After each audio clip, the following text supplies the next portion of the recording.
Salut. Alors, on va essayer de voir un petit peu ton problème. Donc, je vais d'abord t'expliquer un peu le fonctionnement de cette opération de contour, hein, qui a été appliquée sur le cercle. Donc là, je passe en vue 3D, enfin en perspective pour y voir mieux. Donc, passage en vue en perspective, touche Alt, bouton gauche de la souris. Pour te déplacer, bouton du centre, bouton roulette appuyé. On peut zoomer pareil avec le bouton roulette.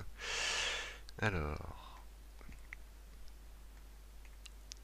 donc mon opération de contour, on va générer les parcours d'outils tout de suite, voilà, pour voir à quoi ça ressemble.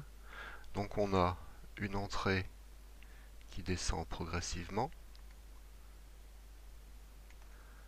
puis deux usinages concentriques et une sortie également de la matière qui est une sortie tangente.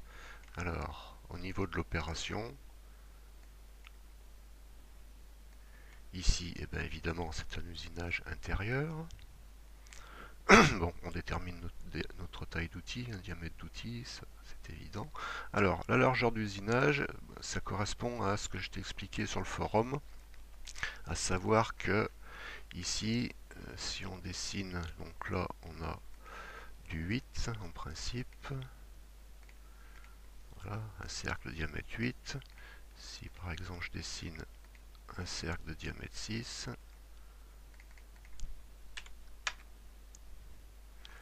ça nous donne là, ce que tu voulais couper, autrement dit les quelques millimètres qui restent. Alors maintenant, par exemple, si on met une fraise de 2,5 pour se représenter la chose, donc je désactive l'accrochage à la grille parce que sinon ça nous gêne. Voilà, si je descends sur le premier parcours d'outils, ma fraise est juste au ras du trou de 6. Au deuxième parcours, on voit qu'elle arrive ici.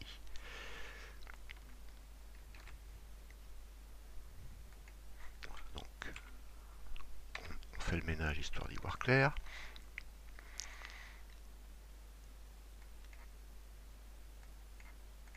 Alors au niveau du contour, donc on continue. L'incrément de passe, bon, c'est ce qui nous donne la hauteur entre les deux passes, hein, bien sûr.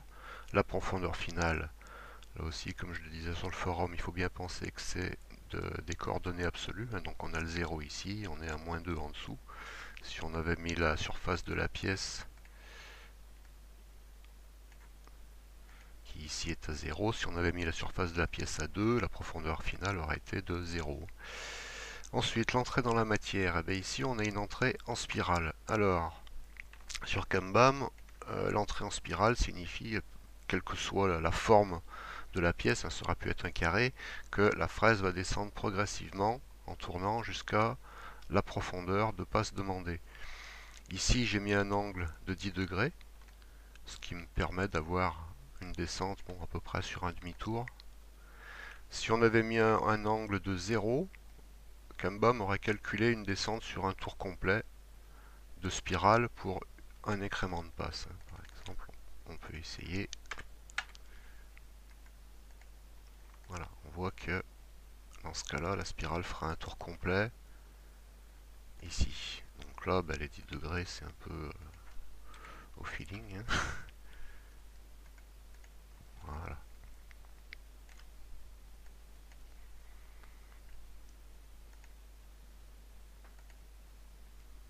Le rayon tangent, ici, il est peu utilisé, hein, puisque c'est une descente en spirale. Dans le cas de la sortie en elle-même, c'est une sortie tangente, donc à plat. On ne lui donne pas d'angle d'hélice, parce qu'on pourrait aussi faire une sortie qui soit à la fois tangente et en hélice, qui remonte en hélice, et on pourrait faire pareil pour la descente. Il suffit de mettre à la fois ici un angle d'hélice, en plus de la sortie tangente. Alors bon, mettons qu'on mette un angle d'hélice de 45. Voilà, par exemple, on voit ici qu'on remonterait, on fait un arc de sortie tout en remontant de manière hélicoïdale. Bon, ici, ça n'a vraiment aucune utilité. Donc, on va revenir à ma sortie de la matière normale. Le rayon tangent, eh ben, il indique tout bêtement, je recalcule les parcours. Le rayon, eh ben, il indique ce rayon là, ici. Et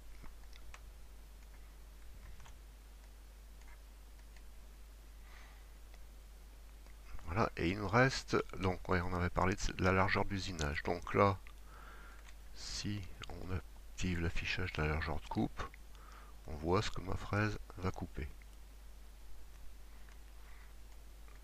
Donc maintenant, ce qu'on va faire, c'est qu'on va créer les parcours d'outils en spirale, c'est-à-dire afin de remplacer ces deux parcours, enfin remplacer le parcours intérieur, parce que celui-ci on va le garder, hein, il faudra bien que la fraise fasse le tour de la pièce pour faire la finition. On va rajouter une spirale à la place qui va se prendre ici et qui va arriver jusqu'ici. Donc, suite au prochain épisode. Allez, suite. Alors, donc comme je l'ai expliqué tout à l'heure, si la fraise descend ici, elle va passer au ras du trou de 6. J'en ai profité pour préparer la simulation. Voilà. Si on fait ça, on voit que ma fraise descend progressivement, mais en fait, elle ne touche pas la matière à la première passe. Donc, ça n'a pas une grande utilité. Donc, eh ben, on va travailler sur la largeur d'usinage et on va dire que si on veut prendre 2 dixièmes, eh ben, on va changer la largeur d'usinage, on va l'amener à 3,3. Voilà. Et maintenant,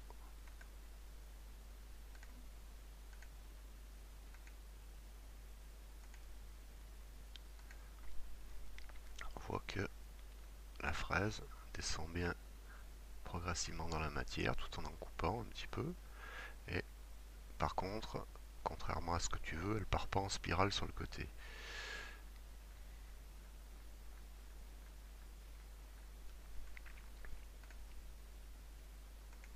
Donc maintenant, ce qu'on va faire, c'est qu'on va utiliser les parcours d'outils existants pour en créer de nouveaux, artificiellement, si on peut dire. Alors, le principe est simple. D'abord, on va créer un nouveau calque pour pouvoir travailler à l'aise.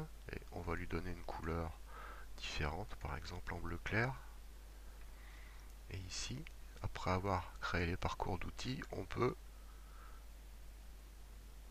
convertir ces parcours d'outils en géométrie.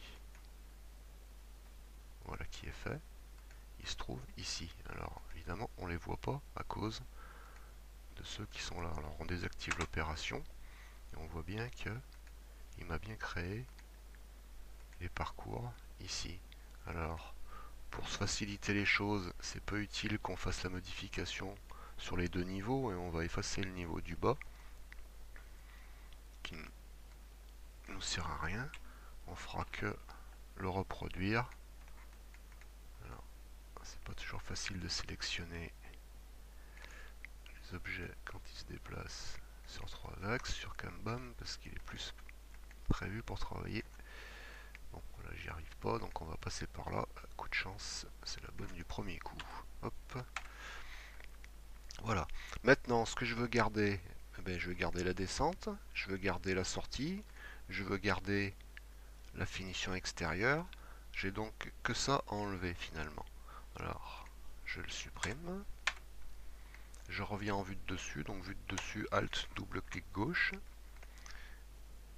Je m'assure d'avoir l'accrochage à la grille et je vais dessiner ma spirale plane.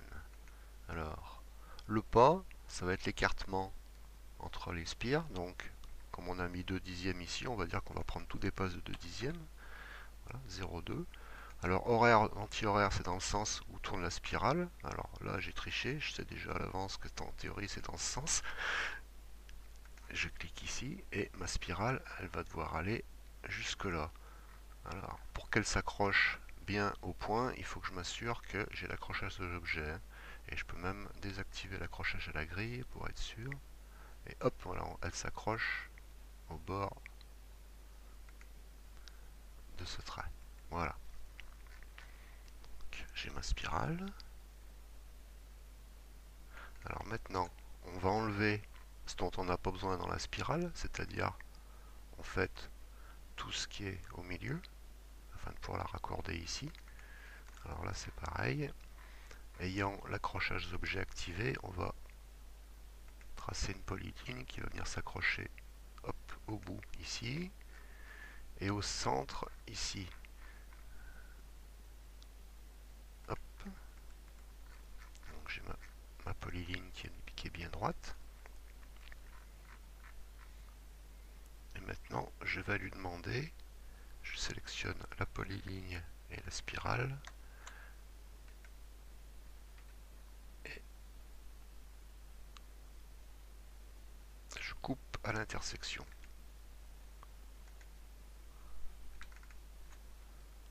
Maintenant je vais me retrouver avec tous ces bouts de polyligne, enfin de spirale, que je peux enlever. Faut pas en faire trop, voilà, ça doit être bon. Voilà. Donc je me retrouve en vue de dessus, avec ma spirale qui continue, qui doit ensuite faire un cercle complet, puis qui doit finir par là. Alors là, il y a plusieurs manips que je vais devoir faire. Si je veux l'accrocher au cercle, le cercle, il faut déjà que je le décompose en plusieurs points. Donc si je double-clique dessus, je vois que j'ai un point qui se trouve ici. C'est un coup de chance, ça aurait pu ne pas être le cas. Dans ce cas-là, il aurait fallu faire autrement. Je vais décomposer. Donc je me retrouve avec trois arcs séparés. C'est nécessaire de façon à pouvoir les accrocher dans le bon sens avec le reste de la trajectoire. Ici, maintenant, il faut que ça, je l'amène ici. Alors, je sais que je suis à 1 mm de profondeur. Pour pas s'embêter, le plus simple, c'est d'utiliser l'outil d'alignement. Je veux aucun alignement en X, en Y. En Z, je veux être aligné à, on va dire ici, c'est moins 1 mm. Voilà. Maintenant, il va s'agir de sélectionner toutes les polylignes dans le bon sens, dans le bon ordre, pour en créer une nouvelle. Alors on va peut-être s'y prendre en deux fois pour éviter les gaffes. Alors, on sélectionne sélection multiple, donc touche contrôle, en plus. Voilà. Je fais ma descente, ma spirale.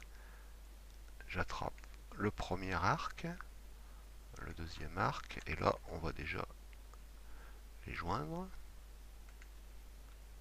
Donc une tolérance de 1/10, ça suffit pour qu'elle arrive à retrouver la ligne. Donc voilà.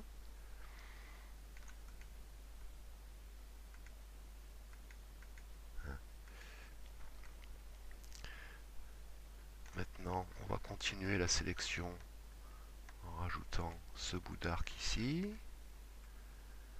Et on vient aussi sélectionner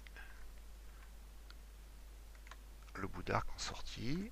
Pareil, on joint. Alors là, CTRL J, hein, ça revient au même. Voilà. Et en principe, je devrais bien avoir ma trajectoire qui descend progressivement et qui sort ici. Donc, à cette trajectoire, on va pouvoir lui accrocher une opération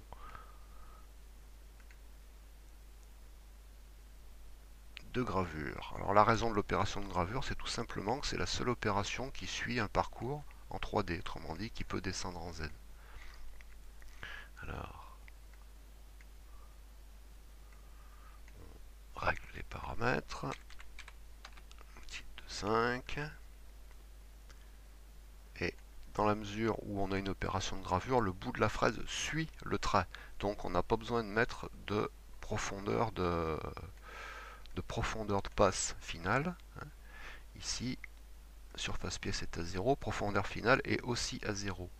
Puisqu'en fait la fraise va simplement suivre le trait. Je génère mes parcours d'outils et tout va bien.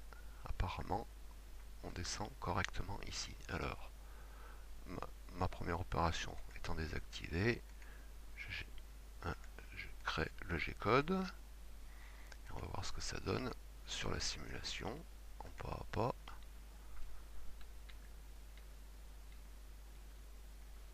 Ma fraise descend toujours progressivement. et rentre dans la matière latéralement. Hop, et elle sort tranquillement. Maintenant, si on veut ajouter un autre parcours d'outils, eh ben, rien de plus simple, on sélectionne, CTRL-copie, CTRL-V, CTRL-C, CTRL-V. J'ai une deuxième polyligne qui représente celle-ci. Je vais la déplacer de la même manière que j'ai fait tout à l'heure, hein. Transformer, aligner, sauf que là je la mets à -2. Si je veux prendre une passe 1 mm plus bas, je ferme. Et là, dans mon opération de gravure, je sélectionne mes objets de dessin. Donc en premier, celle-ci, en second, celle-ci. Et je régénère mes parcours d'outils. Alors ici, sur une opération, l'optimiseur fait en sorte de perdre le moins de temps possible, c'est-à-dire qu'il va descendre jusqu'à cette opération ici, et comme on voit ici, il repart sur celle du bas parce que c'est le chemin le plus court, et c'est pas du tout ce qu'on veut bien sûr. Donc ici il faut tout simplement désactiver l'optimiseur. Donc le mode d'optimisation, on le met sur aucun, on régénère les trajectoires et là c'est ok, on a bien nos trajectoires exactement dans le bon sens. Si par inadvertance il n'y avait pas moyen de le convaincre, par exemple s'il voulait absolument démarrer par le bas, c'est que la polyligne aurait été inversée. Par exemple ici, si j'inverse la polyligne, que je régénère mes parcours d'outils, on voit que il commence de l'autre côté de la ligne. Donc avec les opérations de gravure, comme il n'y a pas de sens avalant opposition, la seule solution c'est tout simplement d'inverser le sens de la polyligne pour que tout rentre dans l'ordre. Voilà. Donc on va faire le G-code et simuler.